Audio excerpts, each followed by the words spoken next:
Welcome, it's Honey for YouTube channel here. Kumapeto kwa sabata yangothayi loweruka pa 5 November mchaka cha 2022 anthu omwe anayala galimoto zawo kudikira kuti apeze mafuta oyendera mmalo omwetsera mafuta mu msewu wa M1 pafupi ndi malo otchedwa Chitukuko ku area 15 mu mzinda wa Lilongwe. Anakuwa mtsogoleri wa dziko lino Lazarus Chakwera pamene amadutsa pochoka ku Lilongwe Golf Club komanso pomwe amapita ku Kamuzu International Airport kukakwera ndege kuti adzipita mdziko la Egypt komwe kuli mkumano wa atsogoleri amayiko pa nkhani ya zanyengo.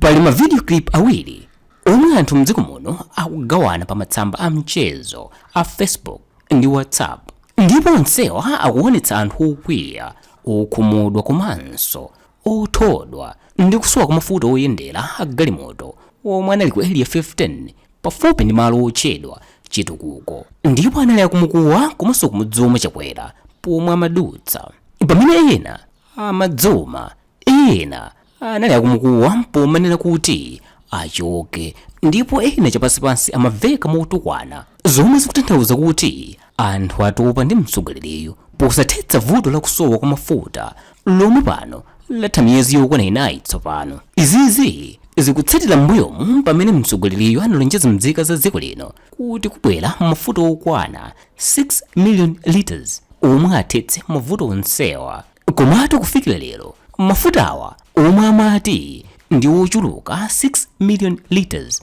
sanabwere, ndipo tsiku lililonse m'madera ndi m'mizinda anthu akumakhala ali pa mizere italiitali kudikira mafuta ku malo omwetsera mafutawa. M'madera ena monga Zomba, Liwonde ndi Balaka patha sabata tsopano popanda mafuta aliwonse, ndipo ntchito za anthu zayima pomwe kuyenda kukanika kamba kakusowa kwa mafutako. Poyankhula pake mtsogoleriyu madzulo ake atsikuli ku nyumba yachifumu ku Kamuzu Palace mu mzinda wa Lilongwe pomwe amapereka mphoto kwa opambana ku mpikisano womwe a President Chakwera anawukhazikitsa mchaka chatha wotchedwa Chakwera Prize for Public Speaking. Anati anamva kuwidwako pamene galimoto zawo za mdipiti zimadutsa mu mzinda wa Lilongwe madzulo asikuli. Iyeyo anati naye ndi wokhumudwa ndi kusowa kwa mafutako komwe akuti zafika poyipa chotere kamba kosowa ndalama zakunja mdziko muno komanso nkhondo ya dziko la Russia ndi Ukraine. Izitu malingana ndi Chakwera akuti zasokoneza msika wa mafuta oyendera pa dziko lonse lapansi. Iwowa anatinso akutsatira ndi chidwi zakusowa kwa mafutako, ndipo akuti nthambi za boma zomwe ntchito yawo ndi kuyankhulapo ndi kuchita kanthu pa nkhanizi sakuchitapo zokwanira zilizonse kuti awuze anthu zoona kapena kutsitsilatu vutoli.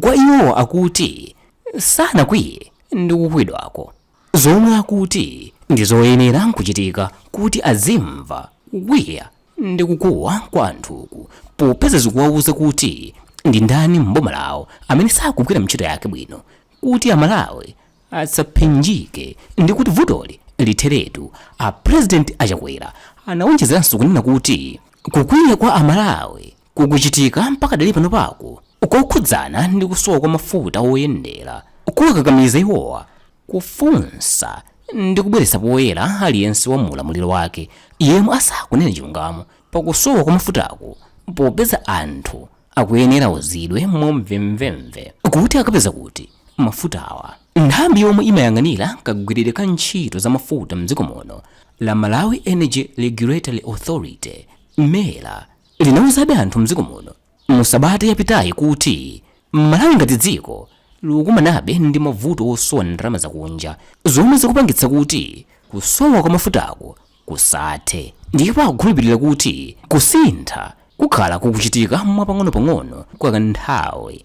Nthambi inatinso mabungwe ndi kampani zonse zomwe zimagwira ntchito yobweretsa mafuta mdziko muno zikuyesesa kugwira ntchito limodzi kuti mdziko muno zinthu zisayipiretu. Poyankhulapo loweruka lapitali mu mzinda wa Lilongwe, a Gospel Kazako omwe ndi nduna yofalitsa nkhani mdziko muno anati nalo boma ndi lokhudzika kwambiri ndi kusowa kwa mafutaku, koma kupanga zothekera kuti mafuta ayambenso kupezeka paliponse mdziko muno.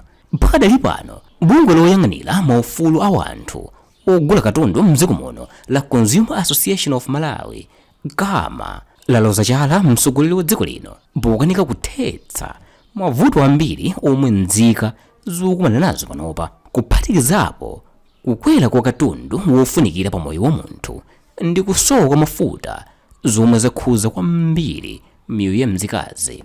Poyankhulapo posachedwapa, mkulu wa bungweli a John Kapito anati Amalawi asadalire kuti a President Chakwera athetsa mavuto azachumawa popeza ndizachiwonekere kuti alibe kuthekera kuthana ndi mavutowa. Iwowa anatinso a President Chakwera ndi boma lawo alibe ngakhale njira ndi imodzi yothanirana ndi mavuto adzaoneniwa, ndipo chomwe akudziwa panopa ndi kupitirira kumangolonjezabe zomwe sangakwaniritse. Cholinga chawo akuti ndikuti basi akhalepo pa udindowo. A John Kapito anatinso a President Chakwera akhala akulonjeza zambiri zomwe sanakwaniritse mpaka pano, ndipo akukhala akumalonjezabe, koma panopa ndidzachizipikire kuti akanika yendetsa dziko lino.